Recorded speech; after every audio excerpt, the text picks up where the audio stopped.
Polri diminta bongkar penyandang dana aksi massa berujung penganiayaan Ade Armando. Ada sekelompok massa yang kami sudah identifikasi melakukan pengeroyokan dan penganiayaan kepada saudara Ade Armando.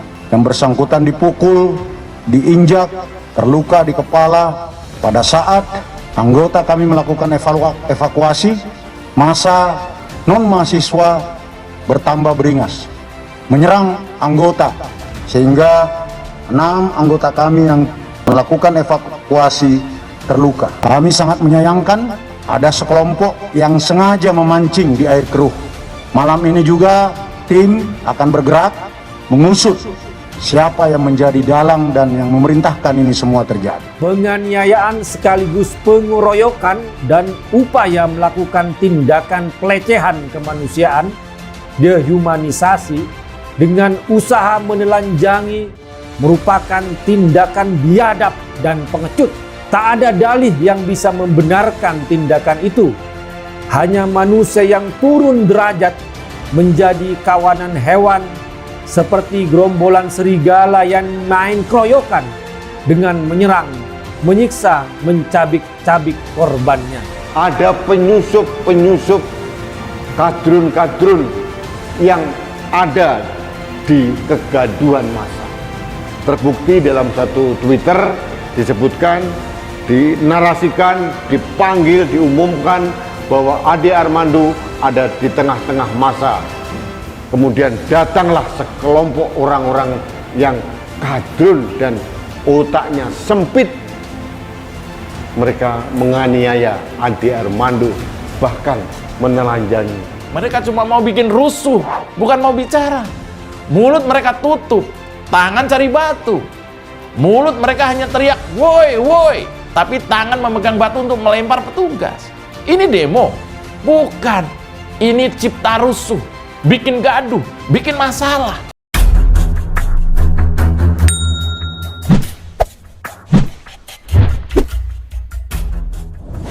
Kasus penyerangan pegiat media sosial Ade Armando saat aksi massa di DPR MPR dianggap menjadi teror bagi masyarakat yang berbeda pendapat.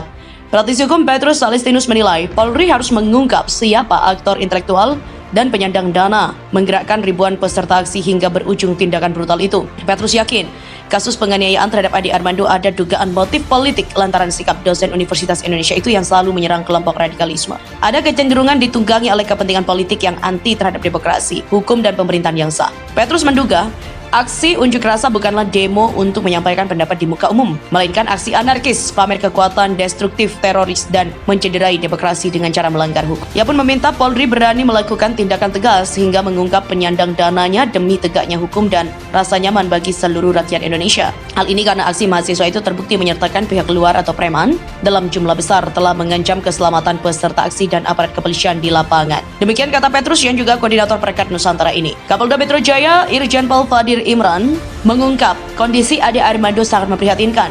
Kapolda menyebut Ade Armando terluka di bagian kepala. Ade Armando sudah mendapat pertolongan dari dokter rumah sakit. Fadil memastikan pelaku penganiayaan terhadap Ade Armando bukanlah mahasiswa. Ada sekelompok massa yang sudah diidentifikasi melakukan pengeroyokan dan penganiayaan kepada saudara Ade Armando. Kata Fadil, pengeroyokan disebut Fadil Imran terjadi setelah mahasiswa selesai menyampaikan aspirasi ke pihak DPR. Pada momen massa berkumpul itu, Ade Armando mengalami tindak kekerasan. Video yang merekam penganiayaan dosen Universitas Indonesia Ade Armando itu viral di media sosial, tidak saja di lini massa, grup WA, tapi juga di beberapa platform media sosial. Ade Armando babak belur setelah dianiaya sekelompok orang di depan gedung DPR MPR saat demo serentak 11 April 2022 yang dilakukan Badan Eksekutif Mahasiswa seluruh Indonesia. Dalam video yang beredar terlihat jelas sosok penganiaya Ade Armando. Pria tegap memakai topi hitam terlihat terus menguntit. Ketika situasi menegang saat Ade Armando disemprot emak-emak dengan sebutan buzzer dan munafik, pria bertopi hitam itu melayangkan pukulan ke bagian kepala Ade Armando. Tak lama berselang muncul pria berpeci putih hingga yang lainnya pada ikutan menganiaya mantan anggota Komisi Penyiaran Indonesia atau KPI itu. Ade Armando pun tak berdaya dikeroyok, dua tangannya melindungi kepala dan wajahnya saat terbaring di aspal, sementara celananya sudah dilucuti. Hanya cawat yang melindungi auratnya. Beberapa saat kemudian, polisi langsung mengevakuasi Ade Armando dengan membopongnya masuk ke kompleks parlemen gedung DPR MPR. Kapolda Metro Jaya, Irjen Fadil Imran, mengatakan kondisi Ade Armando sangat memprihatinkan setelah dikeroyok orang tak dikenal. Pada Senin kemarin, mahasiswa diketahui turun ke jalan menggelar aksi demonstrasi menuntut sejumlah hal, mulai dari penolakan wacana Presiden 3 periode hingga mahalnya harga minyak goreng. Dalam aksi ini tampak juga dosen Universitas Indonesia atau UI sekaligus pegiat media sosial Ade Armando yang turun ke jalan. Akan tetapi dalam aksi demo itu, Ade mengalami peristiwa naas, yakni dikeroyok oleh massa. Dalam sebuah video yang beredar di media sosial, tampak sejumlah massa mengeroyok Ade dengan mengucapkan la ilaha illallah. Bahkan ada juga video lain yang menunjukkan massa bersorak kalau Ade Armando itu darahnya halal untuk dilakukan kekerasan. Menanggapi hal itu, Ketua Majelis Ulama Indonesia atau MUI bidang fatwa Asroruni Am mengatakan tak setuju dengan tindakan itu. Ia mengatakan bahwa tindakan menegakkan kebenaran harus dilakukan dengan cara yang benar, tidak anarkis apalagi sampai mencelakakan orang. Maka dari itu, Asroruni Am meminta kepada semua pihak untuk menahan diri dari caci maki dan sikap saling tuduh. Dalam Islam, amar ma'ruf atau menegakkan kebenaran itu harus dilakukan dengan cara-cara yang ma'ruf, dengan cara-cara yang makruf. Tidak boleh anarkis apalagi mengancam jiwa.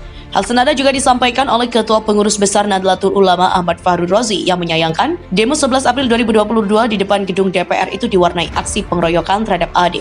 Ia pun mengancam tindakan kekerasan itu. Menurut Fahrur, dalam suasana bulan suci Ramadan seperti saat ini, Muslim harusnya bisa menahan diri dari segala amarah demi ketentraman bersama. Di sisi lain, ia juga mengaku heran dengan kehadiran Ade dalam aksi demo itu. Fahrur menilai bahwa Ade tak memahami kondisi massa yang impulsif. Meski demikian, ia tetap tidak membenarkan segala tindakan kekerasan. Ia pun juga menanggapi massa yang mengucapkan kalimat la ilaha illallah dan menyebut darah Ade halal untuk dibunuh. Tak boleh menghalalkan darah orang Islam, kata Fahrur.